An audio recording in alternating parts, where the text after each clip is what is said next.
These three backs could be league winners, are criminally underrated, and are must-haves when you look at their fantasy potential next season. Welcome to Armchair Athletes, where it's our job to help you out-research your fantasy opponent, and part of that process is off-season work, so if you're here, congrats. You're probably already a step ahead of most fantasy owners in your league. Now let's get into the three running backs who are in a great position to take over as the primary options for their teams, and if you can get these guys on your team, you may be one step closer to winning it all in 2023. Number 3 is going to be Tyler Allgeier of the Atlanta Falcons. For somebody who had over 1,000 yards on the ground and was in the second most run-heavy offense in the NFL, Allgeier is not talked about nearly enough in my opinion. There are a couple of reasons I see Allgeier doing well in 2023, and his production this year is one of those. With 4.9 yards per carry in his rookie season, Allgeier earned a more prominent role in the Falcons offense in the latter half of the season. He was getting way more touches.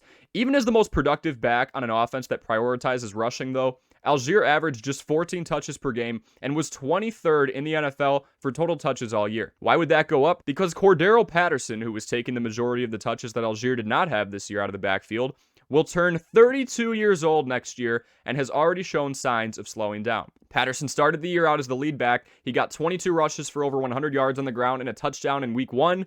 By the end of the season, the kick returner turned running back wasn't doing anything close to that. He couldn't even get 10 rushes per game in the last 3 weeks, and he wasn't much more than a touchdown bandit to Tyler Allgeier because Patterson has a way bigger frame. While still running for an efficient 4.8 yards per carry this year, Patterson missed 4 games while Allgeier flourished with the increased workload. Patterson is entering the last year of his contract anyway, and with running back shelf lives hardly exceeding 30 years old, expect the Falcons to lean even more on their future in Allgeier. Number 2, and speaking of contracts, let's dive into Khalil Herbert's situation on the Chicago Bears. Khalil Herbert was on fire this year and should see an increased role as well.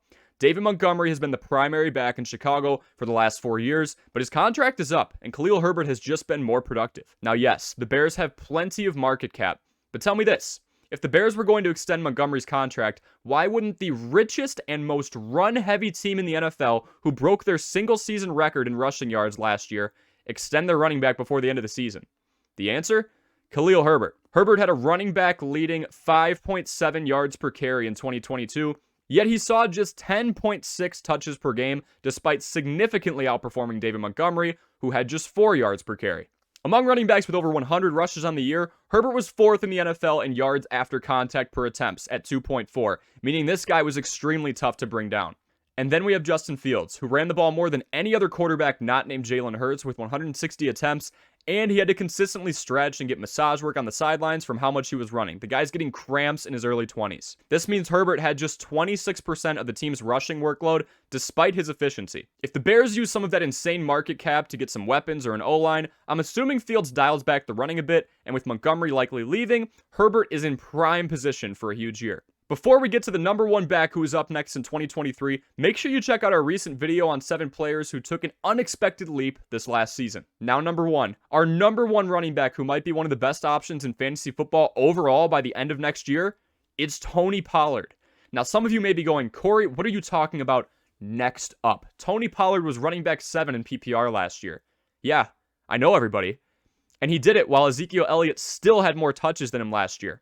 That's right, while Pollard averaged 1.4 yards more per carry than Ezekiel Elliott, surpassed 1,000 rushing yards on the season, and had 12 total touchdowns, he was still technically the running back 2 on this team. I don't think that lasts much longer. Now, Zeke may not go anywhere since he is under contract with the Cowboys until 2026, but I don't really think that matters. Pollard is younger, he has been healthier, more efficient on the ground, and more involved through the air in a game where pass-catching running backs can give defensive coordinators just one more thing to have a headache about. And think about it.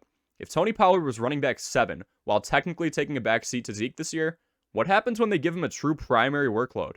That is all I had for my 3 running backs who are next up who you need to try and draft in 2023. I hope you enjoyed. Feel free to like, subscribe, and browse around the channel for similar videos that'll help you out-research everybody in your fantasy league. Thank you as always for watching these videos, and we will see you in the next one.